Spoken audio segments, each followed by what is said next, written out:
चिड़िया की दो बेटियां थीं, सोनो और मोनो। सोनो चिड़िया अपनी मम्मा की हर बात मानती थी और काम में मदद करती थी, मगर मोनो कामचोर थी। आज वो सब अपने घर के लिए सूखी घास और लकड़ियां लेने जा रही थीं। सोनो बेटी, आप रस्सी उठा लो, और मोनो बेटी, आप भी काम में ध्यान देना। कल मेरी तरह आपको भी एक माँ बनना है। जिंदगी गुजारने के लिए बेटियों को ये सारे काम सीखने होते हैं। मम्मा, मैं सोनो से तो ज्यादा काम करती हूँ, फिर भी आप हर समय सोनो की ही तारीफ करती हैं। मोनो, मम्मा ने मेरा नाम तो लिया ही नहीं। फिर वो सब अपने काम पर चली जाती हैं। सोनो बहन, आप लकड़ियाँ इकट्ठी करो, मैं नदी से पानी पी कर आती हूँ। मोनो, मम्मा पेड़ पर चढ़ी हुई है, जल्दी आ जाना। अगर मम्मा को पता चल गया तो मम्मा डांटेगी। मोनो चली जाती है। वो थोड़ी दूर जाकर पेड़ के पीछे छुपकर बैठ जाती है और अपनी मम्मा और सोनो को काम करता हुआ देखकर हंसती रहती है। मम्मा चिड़िया पेड़ से लकड़ियाँ काटकर नीचे उतरती है। मोनो, सोनो बेटी, मोनो कहाँ है? मम्मा, वो नदी से पानी पीने गई थी, मगर अभी तक लौट कर नहीं आई। जब सारा काम हो जाता है तो मोनो भी पेड़ के पीछे से निकलकर आ जाती है। मोनो, तुमने इतनी देर क्यों की? मम्मा, वहाँ नदी में एक मधुमक्खी गिर गई थी, उसे बचाने में मुझे इतनी देर हो गई। मोनो हमेशा ऐसे झूठ बोलती। वो सब अपने घर वापस जाती हैं। समय गुजरता गया और मोनो की झूठ बोलने की आदत पक्की होती गई। सोनो और मोनो बेटी, अब आप बड़ी हो गई हो। मैं चाहती हूँ अब आप लूसी आंटी से सिलाई सीखने जाया करो। मम्मा, मगर मुझे सिलाई सीखने का कोई शौक नहीं है। बेटी, कल जब तेरे बच्चे होंगे तो कौन सिलाई करके देगा उनके कपड़े? दर्जी। और कौन मम्मा? बेटी, जिंदगी में किसी भी समय काम की ज़रूरत पड़ सकती है, इसलिए आप दोनों बहनें जाओ और लूसी आंटी से सिलाई सीखो।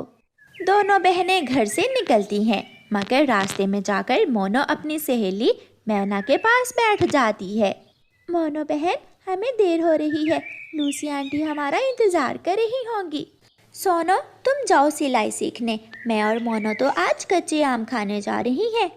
और हाँ सोनो, घर जाकर मम्मा को न बताना। मैं मम्मा से झूठ नहीं बोल सकती। अगर मम्मा ने पूछा तो मैं ज़रूर बताऊंगी कि तुम सिलाई सीखने की बजाय कच्चे आम खाने चली गई थी। मोनो अपनी सहेली मैना के साथ कच्चे आम खाने चली जाती है और सोनो लूसी कबूतरी के पास सिलाई सीखने चली जाती है। सोनो, मोनो कहाँ है? वो क्यों नहीं आई? आपकी मम्मा ने तो कहा था कि आप दोनों बहनें आया करेंगी। आंटी, मोनो रास्ते से अपनी सहेली के साथ कच्चे आम खाने चली गई है। फिर सोनो लूसी से कपड़ों की कटाई सीखती है। वो कपड़ों को टांका लगाना सीखती है और उसकी बहन मोनो अपनी सहेली के साथ आमों के बाग में बैठी हुई थी। मोनो, एक बात तो बताओ, तुम्हारी बहन सोनो तुमसे इतना जलती क्यों है? वो मेरी सुंदरता से जलती है। मैं ज़्यादा जीनियस हूँ ना, इसलिए सोनो हमेशा मम्मा से मेरी शिकायत लगाती है। चलो, अब ये कच्चे आम लेकर मेरे घर जाती हैं और वहाँ जाकर नमक मिर्ची लगाकर खाएंगे। शाम को जब सोनो अपने घर जाती है तो मोनो अभी तक घर नहीं आई थी। सोनो बेटी, तुम्हारी बहन मोनो कहाँ है? मम्मा, मोनो तो अपनी सहेली मैना के साथ चली गई थी।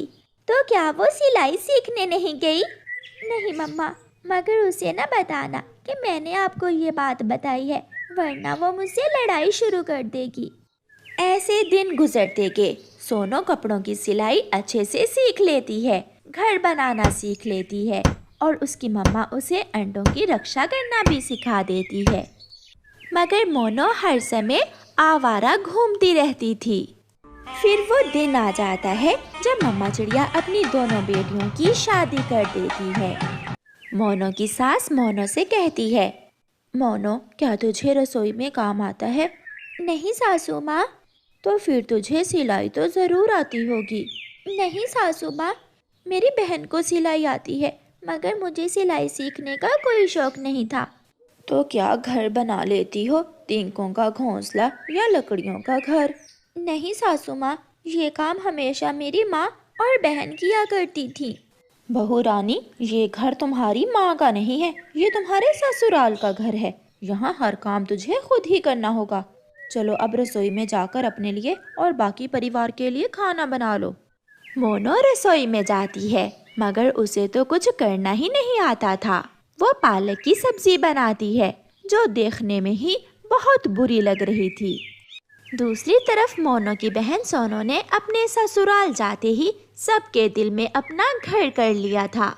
वह रसोई में काम करती, वह अच्छे अच्छे स्वादिष्ट खाने